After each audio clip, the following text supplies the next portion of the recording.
Salam sejahtera Malaysia, denyut nadi suara rakyat bergema di channel ini. Terima kasih kerana anda terus bersama channel ini. Bagi yang sudah tekan butang subscribe, terima kasih diucapkan. Bagi anda yang belum tekan butang subscribe, sila tekan butang subscribe untuk terus mendapatkan berita terbaru daripada channel ini. Malaysia kita punya, cintai Malaysiaku, kita jaga kita. Berita terkini hari ini. Salam sejahtera Malaysia, denyut nadi suara rakyat bergema di channel ini. Rupa-rupanya, Zahid Hamidi sampai turun ke Sabah untuk bertemu dengan adun-adun UMNO BN. Rupa-rupanya ini dia, gambar dia. Itu Zahid Hamidi. Ini Bung Mokhtar. Ini YB Harun Durabi. Dan ada beberapa lagi lah. Ini daripada Agenda Daily. Agenda Daily 5 jam yang lalu. Agenda Daily 5 jam yang lalu. So, benda ni baru berlaku. Pengerusi Badan Perhubungan UMNO Negeri Sabah, Datuk Seri Bung Mokhtar Radin mengadakan pertemuan dengan Presiden UMNO iaitu Datuk Seri Ahmad Zahid Hamidi hari ini. Pengerusi BN, Pengerusi Barisan Nasional Sabah iaitu Datuk Seri Bung Mokhtar Radin yang mengumumkan penarikan sokongan gabungan itu serta UMNO terhadap Ketua Menteri Negeri Sabah, Datuk Seri Haji Jinor menegaskan perjuangan sebenarnya baru saja bermula. Tanpa beliau menjelaskan dengan lebih lanjut apa sebenarnya maksud perjuangan baru itu, Pengerusi Badan Perhubungan UMNO Sabah berkenaan menjelaskan bahawa setiap yang bermula pasti akan berakhir. Setiap yang bermula pasti ada pengakhirnya, kata Bung Mokhtar. Tambahnya lagi, perjuangan baru bermula dan perjalanan masih jauh dan panjang. Katanya dalam satu kenyataan ringkas selepas mengadakan pertemuan dengan Presiden UMNO iaitu Datuk Seri Ahmad Zahid Hamidi dan Timbalan Presiden iaitu Datuk Seri Muhammad Hassan pada hari ini. Beliau berkata pertemuan itu bagi menjelaskan kepada Zahid Hamidi dan Muhammad berhubung pergolakan politik Sabah sejak beberapa hari lalu di mana kemuncaknya ialah penarikan sokongan terhadap gabungan Rakyat Sabah JRS dan HGG daripada UMNO.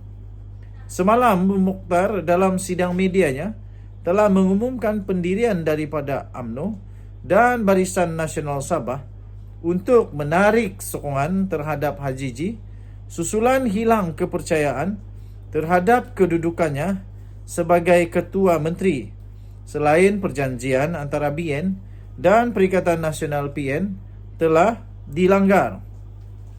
Menurut Barisan Nasional dan Perikatan Nasional, menurutnya BN dan PN melaksanakan perjanjian membentuk Kerajaan Sabah selepas pilihan raya negeri PRN pada 2020. Namun, HGG serta pemimpin Bersatu Sabah yang juga komponen PN keluar parti menyebabkan kerajaan negeri sekarang tiada keabsahan. Sementara itu, Setiausaha Agung GRS iaitu Datuk Seri Masidi Manjun berkata, HGG masih sah sebagai Ketua Menteri Sabah dengan memperolehi majoriti sokongan ahli Dewan Undangan Negeri ADUN. Dalam satu kenyataan pada hari ini, Masidi juga berkata, HGG dan semua bekas ADUN bersatu meninggalkan parti itu pada Disember 2022 dan kini menjadi ahli GRS dan merupakan parti politik terbesar dalam Dewan Undangan Negeri DUN Sabah. Oleh itu katanya tidak ada merit kepada dakwaan Bung Mokhtar bahawa HGG tidak mempunyai locus standi untuk menjadi Ketua Menteri Sabah, katanya menurut Borneo Post. Masidi menjawab kenyataan media Bung Mokhtar yang cuba menimbulkan keraguan dan kekeliruan mengenai berkenaan dengan keabsahan Hajiji. Dinyatakan bahawa Hajiji tidak layak menjadi Ketua Menteri di bawah Perkara 6/7 Perlembagaan Negeri Sabah. Perkara 6/7 menyebut, bagi maksud Perkara 3, perkara ini di mana suatu parti politik telah menang majoriti kerusi-kerusi Dewan Undangan Negeri yang dipilih dalam satu pilihan raya umum, ketua parti tersebut yang adalah ahli Dewan Undangan hendaklah menjadi ahli Dewan Undangan yang mungkin mendapat kepercayaan majoriti ahli Dewan.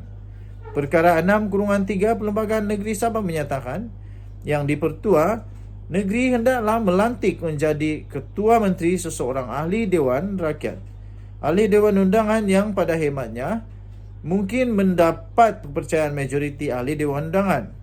Apabila parti politik memenangi majoriti kerusi dalam Dewan DUN, pemimpin parti itu dianggap menguasai majoriti.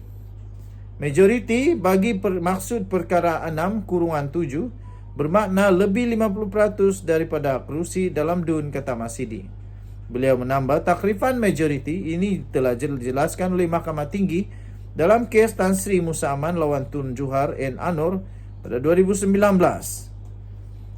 Denyut nadi suara rakyat bergema di channel ini. Jadi itulah tuan-tuan dan puan-puan, rupa-rupanya yang ramai tak tahu ialah Bung Mokhtar telah berjumpa dengan Zahid Hamidi dan Tok Matasan untuk meleraikan segala kekusutan. Dan akhirnya itulah jawapan dia. Kita jumpa lagi. Bye-bye. Salam sejahtera Malaysia, denyut nadi suara rakyat bergema di channel ini. Seorang demi seorang yang telah menyalahgunakan kuasa, yang telah membuat kesilapan, yang telah banyak membuat negara kerugian, berjaya ditangkap satu persatu. Terbaru ini seorang lagi, malah dua orang telah ditahan oleh SPRM kerana telah disyaki terlibat. Tapi sebelum itu saya ingin ucapkan bilion terima kasih, I love you all, kepada semua yang sudah tekan butang subscribe, like dan share. Saya ingin ucapkan jutaan terima kasih. Bagi yang belum, saya mohon untuk anda semua tekanlah butang subscribe, like dan share. Join member di dalam channel ini supaya anda menjadi special di dalam channel ini, kerana kita akan berikan souvenir, giveaway, goodies, t-shirt, cap, topi, keychain dan macam-macam lagi.